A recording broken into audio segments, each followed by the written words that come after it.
You don't have to be a professional decorator to have style. Just like the ABCs and arithmetic, you just need to know the basics to get going.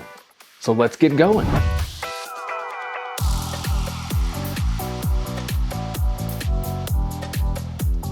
Learning to decorate is not hard. You don't need to buy everything matchy-matchy from Rooms to Go or Pottery Barn. You just need to apply a few simple principles and keep an eye out when you're out looking around. So this video is dedicated to 3 things: collections, game time, and wall art.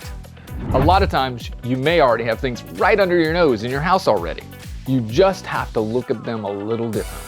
For instance, we gathered a few unartifact statues together from around our house, threw them into a locked glass curio cabinet, and voila!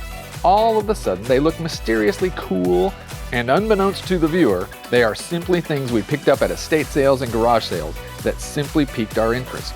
And don't forget, in the decorating world, it's cool to be groupie.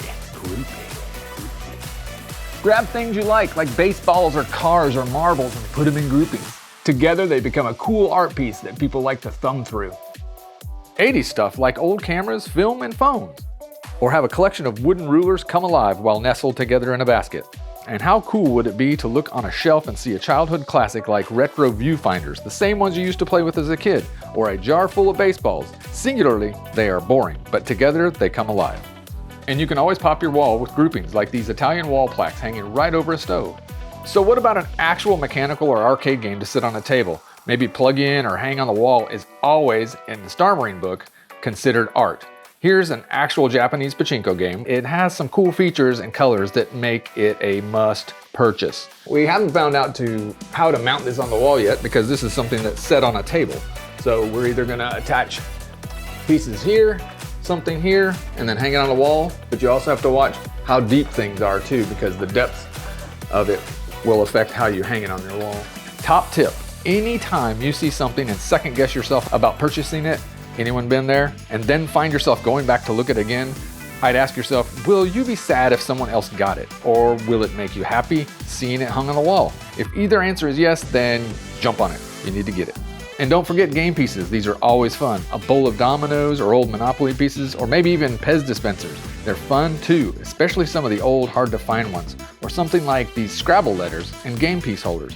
A perfect little touch to add to a room when guests arrive, or as an inspirational thought that can change daily for whatever you need to see. Now we're at wall art. I'm gonna give you some sage advice. Do not settle. If you can find something that speaks to you, buy it. If you can't, don't. So grab some inspiration, going through stores, looking through old magazines, looking on Pinterest, just whatever you do. Get some inspiration, get involved in your decorating. Simply put, have a flow. You don't want high art in one room and low comedic art in another one. You want your whole place to flow together. Try to keep the same feel throughout. If you're fun, keep the art light. Here we just grabbed some old newspaper comics. Remember them and place them in wooden box frames, and voila, wall art. Remember, whatever makes you happy will work. Or if you love one thing, maybe keep it inspirational. You want your house to match your personality. And sometimes you must dig really deep to find out who that is. But that's a whole nother video if you want to figure that out. Which leads me to remind you, please subscribe to our channel. So don't miss out on any of our future videos by clicking the bell. Or maybe even follow us on Instagram. So who knows, maybe we'll change the world together. Or maybe just the walls. Thanks for watching, guys.